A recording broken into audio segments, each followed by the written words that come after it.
पूर्व वक्ता साथियों ने मेरे देश के प्रधानमंत्री की बड़ी आलोचना करी और मैं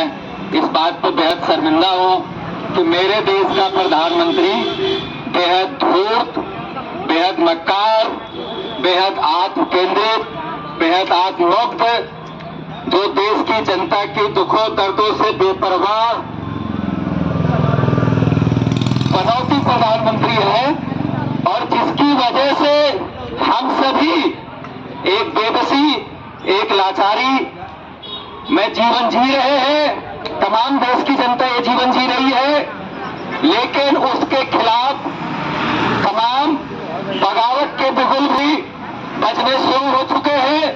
जिसमें से एक पॉइंट ये है जहां हम हिंदुस्तान में आंदोलनों और बगावतों का सिलसिला बहुत पुराना है, लेकिन पिछले 1-2 दशकों की बात करें तो 3 ऐसे महत्वपूर्ण बिंदु हैं जो मैं अपनी जवानी के दिनों में मैंने शिरकत की है, उसमें मैंने उसको देखा है, मैंने उसको महसूस किया है और शायद अपने नाती पोतों को भी बड़े गौरव से वो कहानियों को सुनाऊंगा कि कैसे मारुति के मजदूरों ने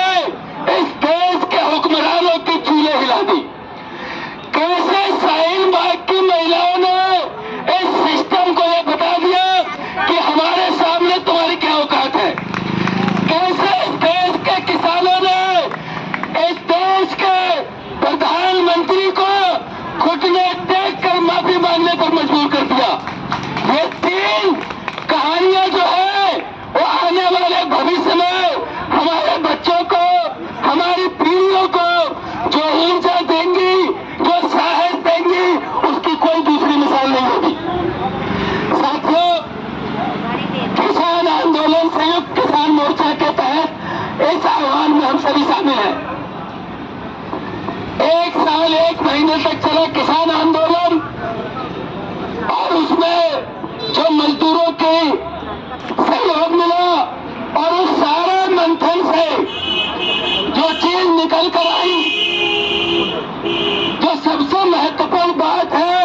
वो ये है कि इस देश में अकेले किसान और इस देश में अकेले मजदूर, समस्या बहुत गहरी है, समस्याओं की जड़ें बहुत गहरी है। एक जमाना था इतना बुरा प्रधानमंत्री हमारे मध्य मर जाएगा किसी ने सोचा नहीं था, लेकिन हम जरा गौर करें कि हम पाते हैं, हम इतिहास में देखते हैं कि जितने भी प्रधानमंत्री हुए उन तमाम प्रधानमंत्रियों में से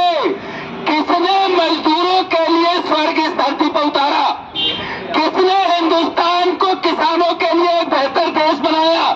कौन सा प्रधान वक्त में कोई बड़ी लड़ाई खड़ी नहीं कर सकते, जीत नहीं सकते।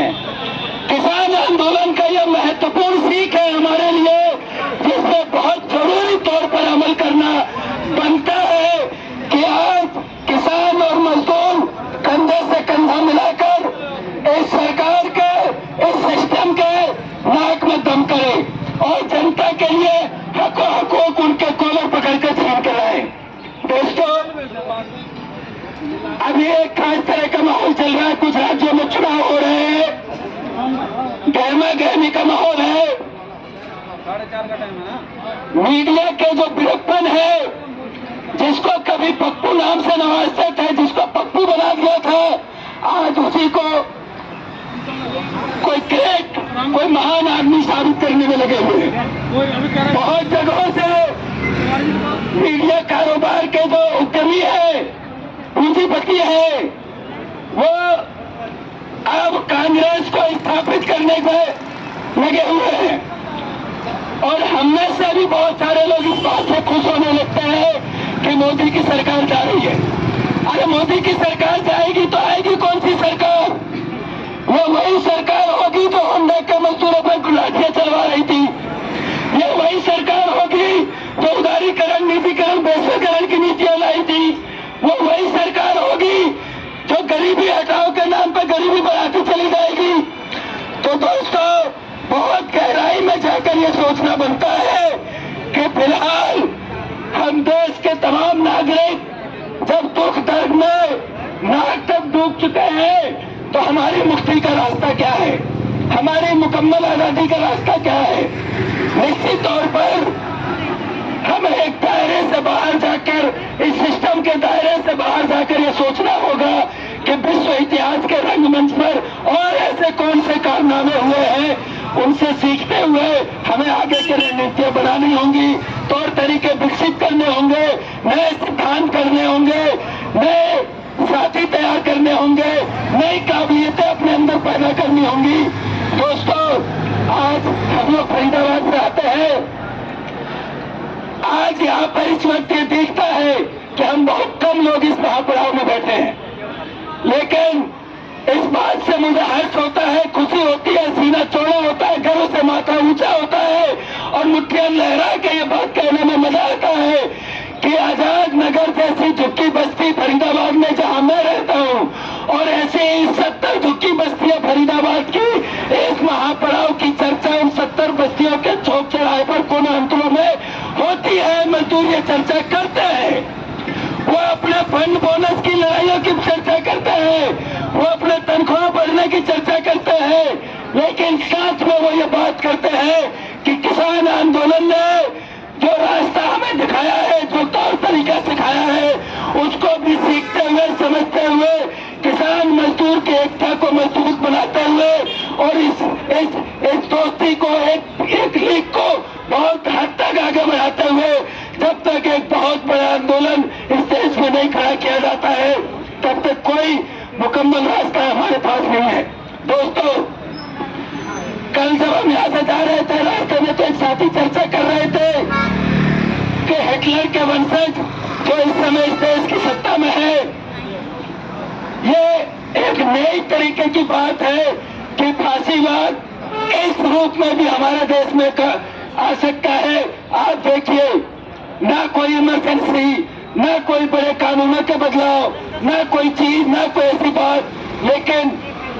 इस देश के महानतम बुद्धिजीवी,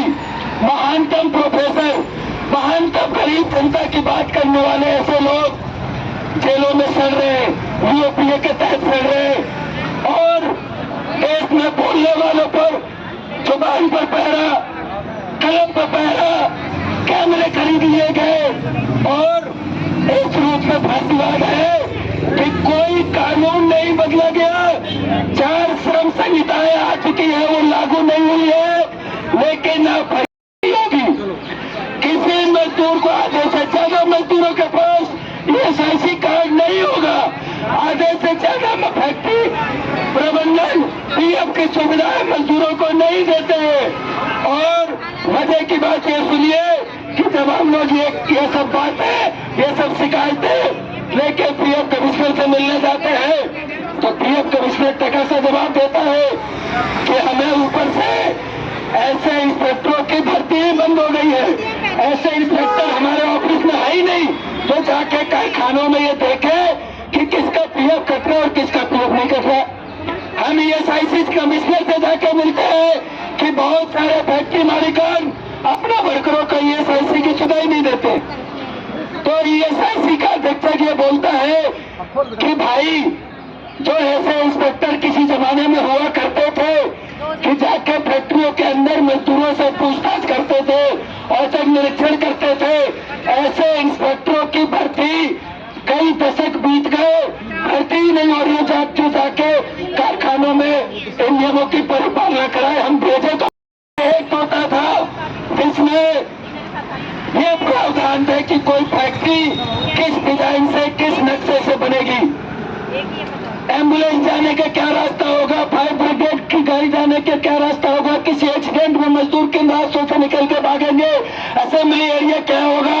मशीनें कहाँ पे होंगी, आग बुझाने के संयंत्र कहाँ होंगे, ये तमाम चीजें आज जब मैं फैक्ट्री फरीदाबाद की तमाम फैक्ट्रियों में तमाम मजदूरों से मिलता हूँ, बात करता हूँ, देखता हूँ, फैक्ट्री एक भी मानक का पालन शायद ही किसी फैक्ट्री में होता हो। और इन सब वजहों से फरीदाबाद में सैकड़ों की तादाद में एक्सीडेंट,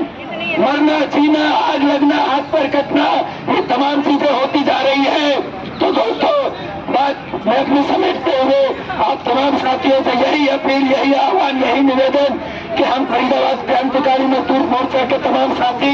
आगे जो भी संयुक्त किसान मोर्चा और तमाम लोग आंदोलन को जिस दिशा में लेकर चलेंगे, जो भी चीजें तय करेंगे, हम उसमें कंधे से कंधा मिलाकर चलेंगे और इस समाज को, इस व्यवस्था को जो अपने नागरिकों का गला घोटने पर उतारू है, इस सिस्टम को